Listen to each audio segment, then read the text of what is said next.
हारून रशीद कहता है कि आप मुझसे जो चाहे मांग लें। बहलोल दाना कहते हैं मुझे जो मांगूंगा दोगे? कहा दूंगा। कहा मेरी उम्र बढ़वा दीजिए। हारून रशीद रो पड़ा, कहा हुजूर ये मेरे बस में नहीं है, मुझसे कुछ और मांग लो।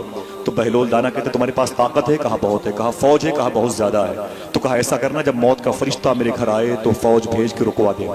देखिए मौत किसे कहते हैं। आले अब्बास का एक बादशाह हारून रशीद है, बगदाद की कब्रिस्तान में गया, वहां पर बहलोल दाना बैठे हुए थे। कोई जोर से न बोलेगा, बहलोल दाना बैठे हुए थे। वो भी आले अब्बास के, ये भी आले अब्बास का। वो कलंदर ये बादशाह, 60 से ज्यादा मुल्कों पर हुकूमत करने वाला हारून रशीद। हारून रशीद ने कहा कि बहलोल दाना से कि ऐ बहलोल दाना यहाँ क्या कर रहे हो? तो बहलोल दाना ने कहा कि यहाँ क्या कर रहे हो? मैं अपने घर के पास बैठा हुआ। बोले यहाँ तुम्हारा घर कहाँ है? बोले इसी कब्रिस्तान में कोई 3 बाई 6 का एक मेरा भी घर है, मैं अपने घर के बाहर बैठा हुआ हूँ। तो हारून रशीद ने कहा आबादी में क्यों नहीं रहते? तो बहलोल दाना फरमाते हैं मैंने इसी कब्रिस्तान को आबाद होते हुए देखा है, मैंने इसी कब्रिस्तान को आबाद होते हुए देखा है। कहा क्यों? कहा मैंने यहां से निकल के आबादी की तरफ जाते हुए किसी को नहीं देखा, आबादी से निकल के कब्रिस्तान आते हुए बहुत सौ को देखा।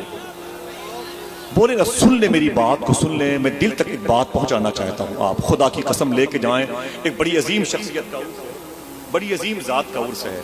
बहलोल दाना से हारून रशीद ने कहा कि मैं बादशाह हूं, मेरा नाम सिक्कों पर है, रिजवान भाई मेरा नाम सिक्कों पर है, मेरा नाम सोने चांदी के सिक्कों पर रकम है, खुतबे में इमाम मेरा नाम लेता है, मैं हारून रशीद बादशाह हूँ, मुझसे कोई चीज़ मांग ले। बिशारत दिन के इस तारीखी मुशायरों में आने वालों, दुनिया के 200 से ज़्यादा मुल्कों के लोग आपको देख रहे हैं या कल के बाद से देखेंगे।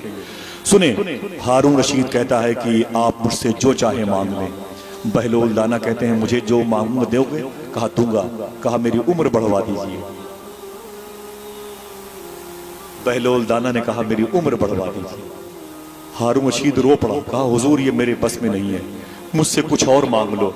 तो बहलोल दाना कहते तुम्हारे पास ताकत है? कहा बहुत है। कहा फौज है? कहा बहुत ज्यादा है। तो कहा ऐसा करना जब मौत का फरिश्ता मेरे घर आए तो फौज भेज के रुकवा देना। कहा चक्कर आ गया, कहा कि मेरे बस में नहीं है, मुझसे पैसे मांगे, मुझसे दौलत मांगे। इतना सुना तो हारून रशीद के गिरेबान पकड़ के बहलोल दाना बोले अरे जालिम तेरे पैसों को मैं क्या करूंगा? देख धसी हुई कब्रें, देख टूटी हुई कब्रें, देख कब्रों पर ये मिट्टी की चादर पड़ी हुई है, कतबे जिनके हैं उनके नाम की जगह पर दूसरों के नाम ने कब्जा कर लिया है। ये कफन के तारों पौध बिखर गए हैं, लकड़ी के तख्ते गायब हो गए हैं, गोश्त का लिबास उतर गया है, हड्डियां जोड़ से अलग हो चुकी हैं, उनकी एक दूसरे से लड़ाइयां चल रही हैं, कब्र के मुर्दे के नामो निशान मिट गए हैं। तेरे पैसे वालों का अंजाम देख, और अगर देखना है तो रब की मोहब्बत की चादर ओढ़ने वाले का, तो जाके देख मदीने में मेरे आका का रोजा आज भी चमक रहा है, नजफ अशरफ में मौला अली का दरबार आज भी चमक रहा है। इतना सुना तो हारून रशीद को चक्कर आ गया। अल्लाह